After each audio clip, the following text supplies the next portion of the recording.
Each year, Santa Claus takes time out to drop in on the children at the Stockton Centre. 500 of the centre's residents and more than 200 special children from throughout the region cheered as Santa was ferried in on the NBN helicopter. After receiving a helping hand into his sleigh, Santa was off to do what he does best. Merry Christmas!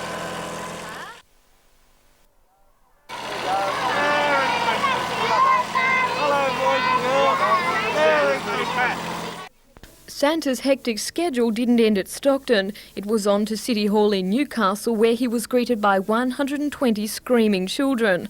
Although Santa Claus should be used to all the attention, this warm welcome was a little too much for even him to handle. A quick readjustment and Santa Claus was soon in control. Every year, radio station 2NC hands out gifts to the region's underprivileged. From the look on the children's faces, you'd say that Christmas had arrived 12 days early at City Hall.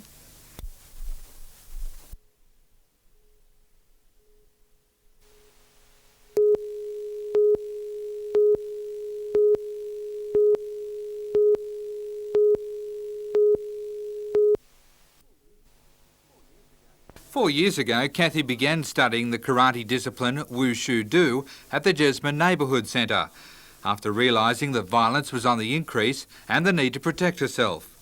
Wushu Do concentrates on defending yourself, particularly against street violence. The moves are designed and perfected for each participant's weight, height and build. To gain her black belt and the highest belt offered, Kathy had to design her own routine to impress the examiners. Kathy says she will now set her sights on instructing and maybe one day opening her own school.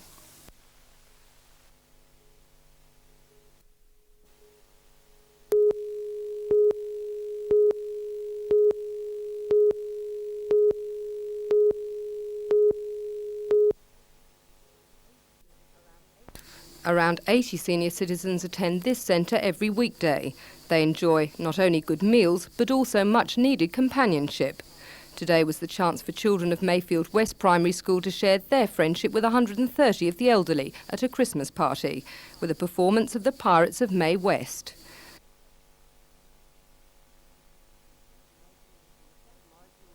Tomorrow, children from the junction will put on their show for another group of centre patrons. Members come from as far away as Sydney and Singleton. Oldest is Mick Cook, who will be 93 in January. But age is no barrier to volunteer work here, as Stella Blanche at nearly 85 proves. Stella is one of 22 volunteers, but more are urgently needed. But one of our greatest wishes is that we have more volunteers to keep this vital service going for the people of Newcastle. We really are short of volunteers, and they're a very necessary part of this centre.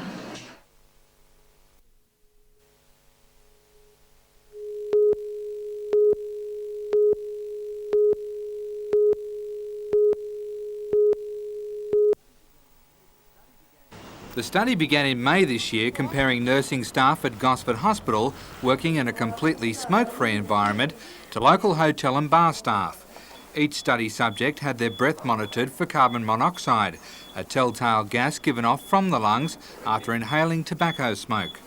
After 5 hours of working in a hotel, 1/3 of the employees tested had inhaled the equivalent of 1 to 3 cigarettes, enough to qualify non-smokers as light smokers. Health Project Officer and study researcher Wendy Harris says such high levels of passive smoking could lead to a number of problems. High levels of carbon monoxide mean lightness in the head, poor concentration. That's the short-term exposure. Club employee levels are also dangerously high despite constant air conditioning and filtering systems. Ms Harris hopes the study that has already been presented to the Australian Hotels Association will result in clubs introducing smoke-free zones. The positive thing is that this is a top priority with the registered clubs and looking at indoor air pollution. For the club industry, it means for them to look at how they can increase the positive environment by implementing smoke-free areas. And we're recommending 30% of floor space going smoke-free, and we've got their support at this stage. It's great.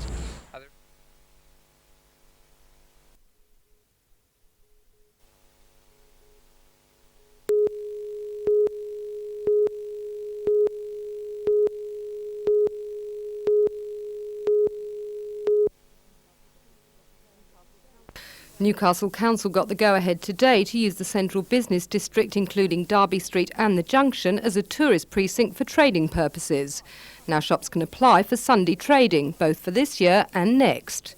It's hoped that the extended trading hours can be linked in with events like Sky Nova and Surffest.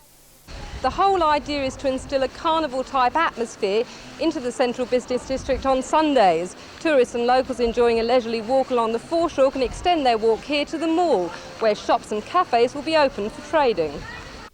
And open they will be, promises the Market Square manager. I suppose I see it as tying in with the council's commitment in 1990 to spend $500,000 on the mall, city centre, and also with Market Square's own plans for redevelopment, refurbishment, outdoor eating on the mall. Essentially, I see it as a whole new market for us. And at the Junction, Coles promises to trade every Sunday and hopes that smaller stores will follow suit. There's a lot of stores around here that have got good opportunities, have got good qualities, and they seem to be close to the stores all the time. But David Jones at the mall is staying firm on its decision not to operate on Sundays, before Christmas or after. And also in opposition are members of the Shop Assistants Union, who have still to make a decision on any industrial action they may take. But the City Centre Committee is convinced that Sunday trading will help boost income to Newcastle and has just appointed the first City Centre Promotions Manager, who takes up his job early next year. Rebecca Skinner for NBN News.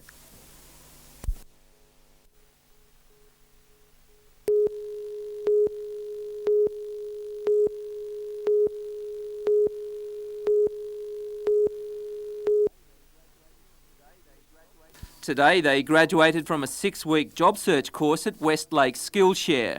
The course was prompted by the local Aboriginal or Koori community, and students were tutored in personal development, numeracy, literacy and Koori culture.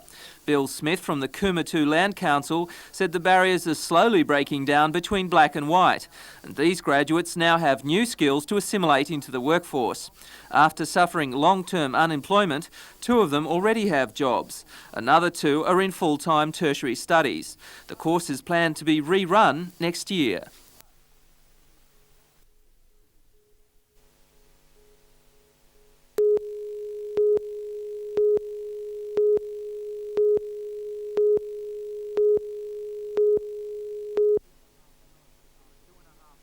For 2.5 hours this afternoon, rail union officials were briefed on the changes by state rail executives, and when the meeting broke up, union officials were clearly shocked. From March next year, rail services on the Fassifern to Toronto line will be withdrawn. State Rail General Manager John Zantiotis says a number of reasons led to the closure. We have continual accidents at a couple of level crossings. The thing about the Fassifern to Toronto is that the railway line is currently operating at a maximum speed of 30 and even gets down to 20 kilometres per hour in certain sections over bridges. The line is virtually needs complete renewal. However, union officials hit back, claiming the closure is a lack of capital expenditure, and again the public is the loser. The people of Toronto can feel, I reckon, hard done by. Very hard done by. They've had a service for years, nobody's bothered to upkeep it, and here we are now, we're going to close it down altogether. The Toronto line is to be replaced by a private bus service that will take an expected 90 minutes to get into Newcastle, against the current rail trip of 34 minutes.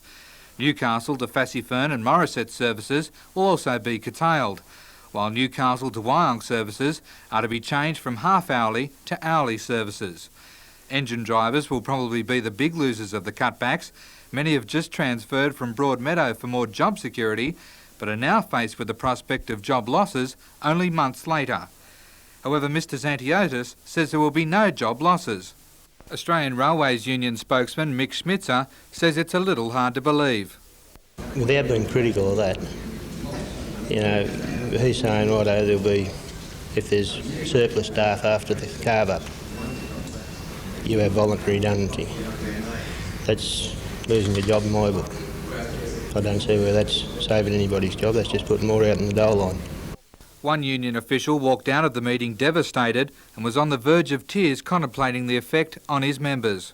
The immediate reaction at the moment to the size of these cuts will be one of rage. That was the reaction of the union officials today to those involved in it. It's one of rage.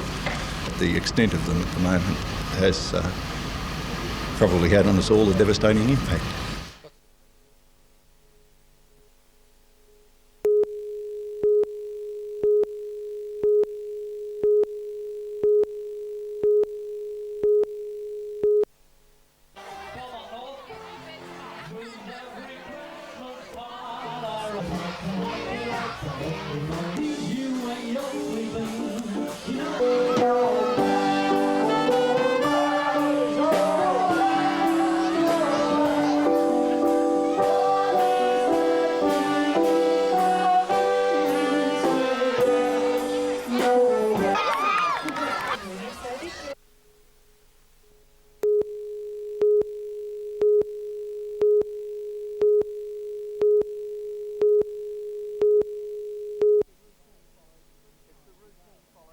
It's a routine followed 3 times a day. Rick empties a can of baby food onto a plate and heats it in the microwave. But last night, when Patricia was feeding baby Tian, she had the shock of her life.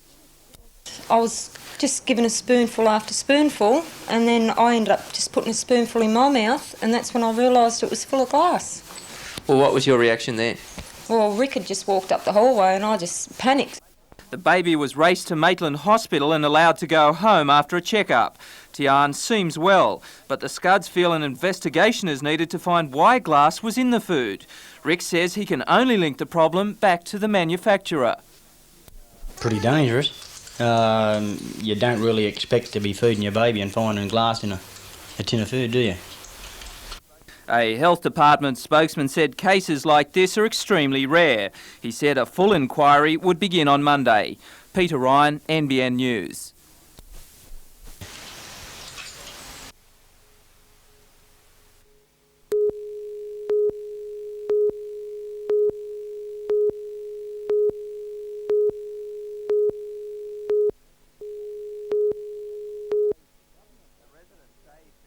The residents say if the government won't stop the traffic, they'll stop it themselves. Cars banked up for kilometres on the southern side of Raymond Terrace as the protesters crossed a pedestrian crossing continually for nearly 10 minutes.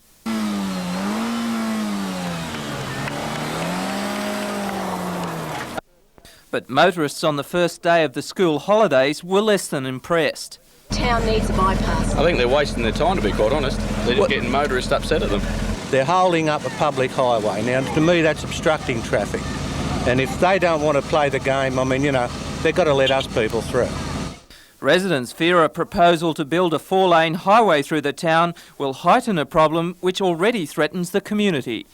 This is actually a quiet time. Come Boxing Day, none of the residents are able to gain access onto the highway. To a protest of another kind, a Raymond Terrace farmer is furious after his property was flooded by thousands of litres of water from Grahamstown Dam. John Moxey said a waterboard canal which runs through his property couldn't hold the flow, and paddocks which yesterday were used to graze cattle are now only good for the ducks. This is only summer country, as most people know, and this country will be useless to me the rest of the summer. The Water Board is releasing the flow to build an embankment protecting the area against contamination. A spokesperson for the board says any claims for compensation will be treated seriously.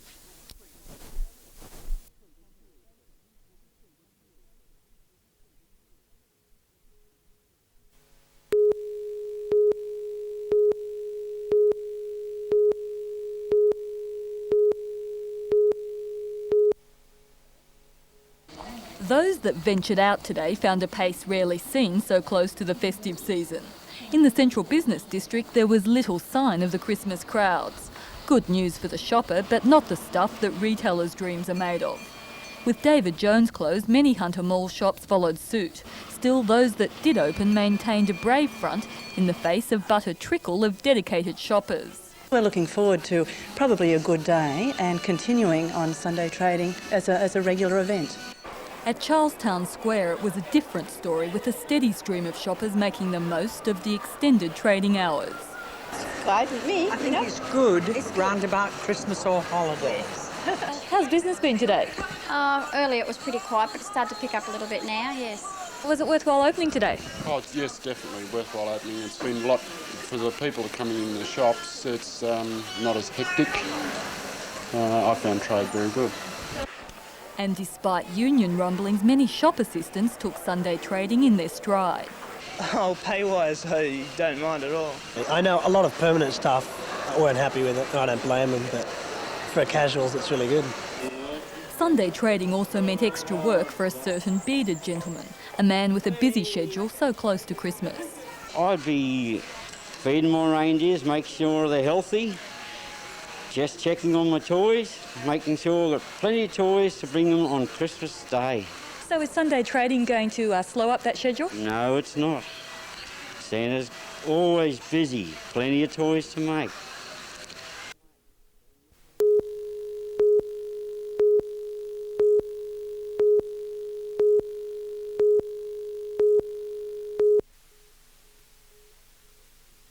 "136 sailors took to the waters at Terrigal, with yesterday's racing conducted in wild 20-knot winds and today's events in huge swells. Boorigal's Adam Quinn continued his recent run of outstanding performances with a clean sweep of the heavyweight division, winning the 10 races that he sailed in. Each race was roughly 45 minutes on the same course. Lisaro's World Mistral champion Chris Lawrence added another title to his already bulging cabinet by narrowly winning the production class from Canberra's David Pitchford. Today the speed dash field was reduced by quite a few due to the big seas at Terrigal.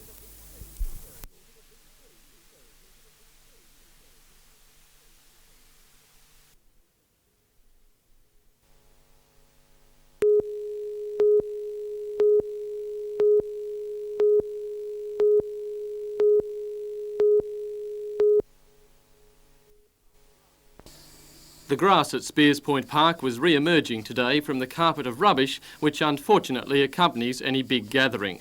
And big last night was, 35 to 40,000 people surging into the park for the traditional Night of Carols. In a world where the attractions have to be ever more complex, last night's ingredients were refreshingly simple: a rug, a picnic, a candle and a willing voice.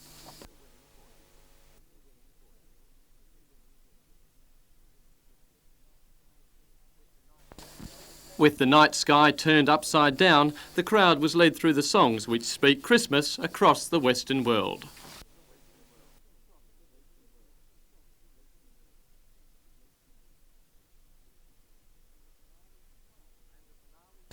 And the finale, a fireworks display. But even as the massive crowd slowly headed home, the magic evening was shattered for 11-year-old Ben McNamara. There are conflicting reports about what actually happened here last night. It appears that Ben was helping his father clean up after the fireworks display when he picked up an unexploded firing device. A shell in the device went off, and either the shell or the tube hit Ben with devastating results. The device was like a mortar packed with high explosives designed to throw the shell high into the air. Why Ben had it in his hands and why it was left charged are questions which remain unanswered. Ben was rushed to the Royal, where he's still in a serious but stable condition. This afternoon, the company which was paid for the display leapt to the defence of Ben's father, Peter. Sid Howard Pyrotechnics says McNamara is a careful operator with many years' experience. It was he who had the Harbour Bridge dripping with light last year. Ross Hampton, NBN News.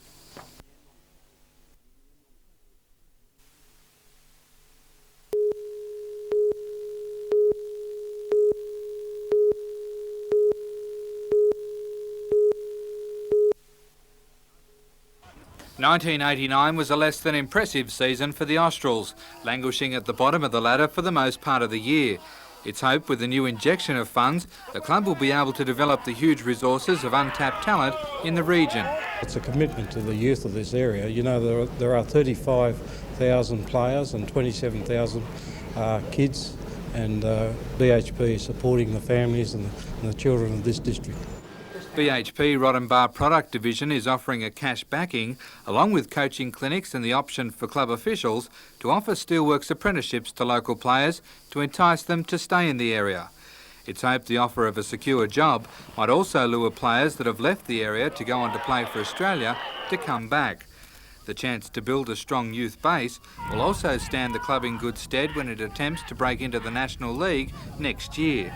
If the club fails to win the 1990 New South Wales Federation competition and does not show potential, it may miss out on the chance to move up a league. Australian Socceroos coach Frank Arrock says he's impressed by the deal and it is sure to go a long way to developing the sport. In the past 20-25 years, Newcastle produced more players of first-class quality than any other centre. And I'm absolutely certain that Newcastle area is one of the most healthiest in a way of producing new talent. But with such grand plans, just how much is the sponsorship worth? The financial part of it we prefer not to mention. It is substantial and it'll be enough to get Newcastle Austral into the National League.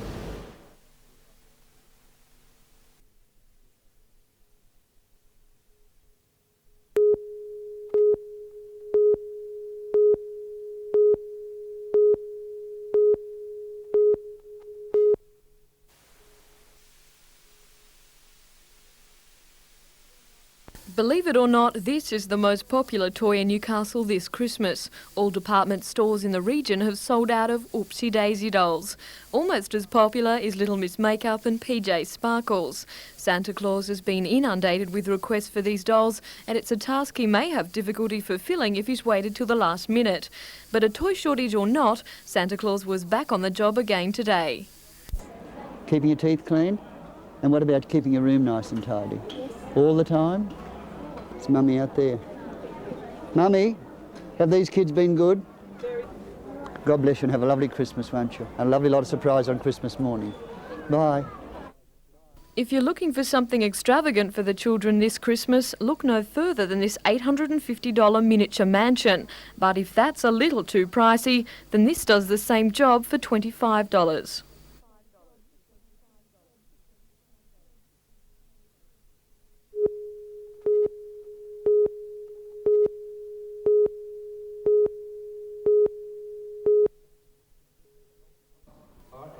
Members of the Health and Research Employees Association held a stop-work meeting at Stockton today. The meeting passed a vote of no confidence in the Minister, Virginia Chadwick, and called for consultation with the department before the cuts come into effect on the 15th of next month. The meeting was told that despite an assurance given by Mrs Chadwick in May this year that the developmentally disabled would be given a high priority, Stockton Hospital would bear a disproportionate cut in funding.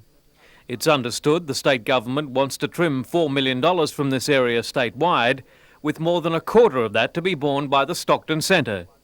We are not giving up. We will fight this issue. Once a ward closes here, we will lose that funding. We will lose that funding for the nursing staff, the 20-odd nursing staff positions. We will not get the additional funding for that. This is the ward which faces closure, Ward 11. It houses 34 adolescent clients. The residents will be transferred to other centres under the plan, and a total of 23 staff will lose their jobs in the new year. The budget cuts also mean that a renovation and rebuilding program at the hospital has been stopped midstream. This new block has been under construction for 9 months, but will now remain unfinished because no allocation has been made to fund its completion. Despite the reduction in staff and services, industrial action is not planned at this stage. There is no talk of industrial action at this stage. We don't see that any form of industrial action will help our cause, and that it will not be in the best interest of our clients. And this is what this issue is about, the direct care that is being offered to our clients.